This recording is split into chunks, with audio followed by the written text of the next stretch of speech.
The companies that can grasp that concept of how important the people are to the organization are the companies that ultimately will be successful. We believe that great accomplishments require great teams. So what we do is we work with leaders to help them get clear about what's the accomplishment we're striving for together and help them strengthen the team so we can actually get there. There's probably three things about the Trebuchet Group that I think are extremely valuable.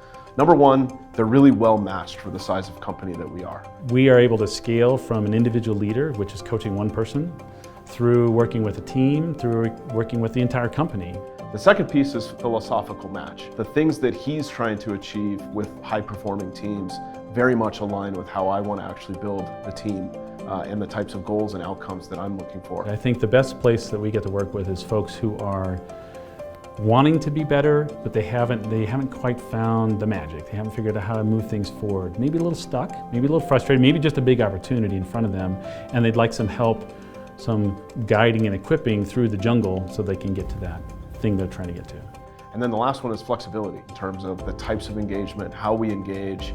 You know, do we do this as a 2-week thing or do we do this as a 2-hour thing? We really try to flex to meet the needs of the organization. First and foremost was just working with the leadership team and getting that group to really gel together. I was completely aware that if we weren't working together as a leadership team, then the rest of the organization was going to suffer. A great team to me is one where people are willing to step out of their comfort zone, take all their strengths, acknowledge their weaknesses, and work together for the common good. As a leader, I never had a problem making decisions quickly. In fact, it was to a fault.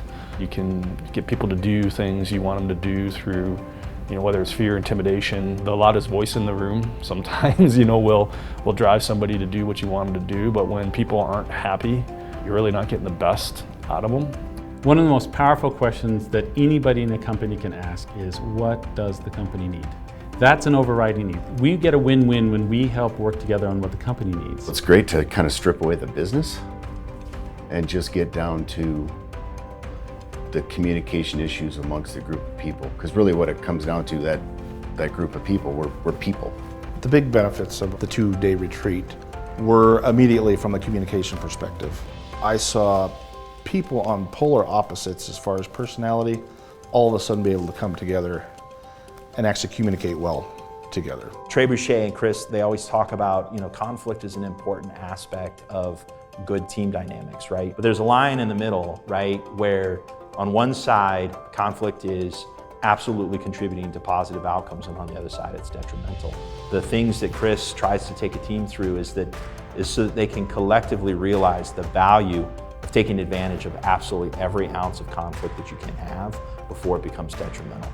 There are times when we actually do something of a mediation between parts of a company because they're fighting each other rather than the big goal. It's like, I want to win, no, I want to win.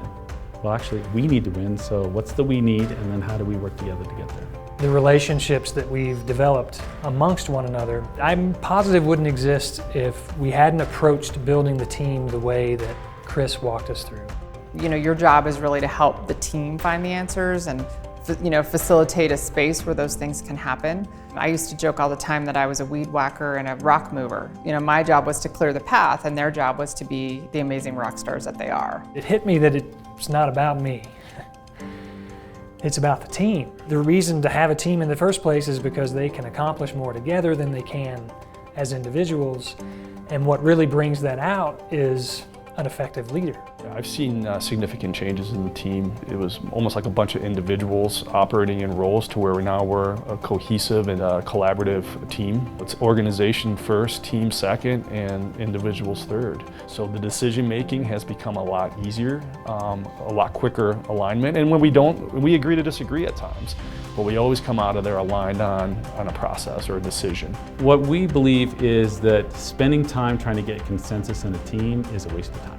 It's a waste of time because not everybody thinks alike. In fact, if you have a really good team, you have people intentionally who think differently so you can get better results. So what we try to strive for instead is commitment. And the commitment is to the idea and our implementation. We all have strengths and we all have weaknesses. What makes a good team is combining people where collectively we all have a collective strength. And then we work around everybody's weaknesses.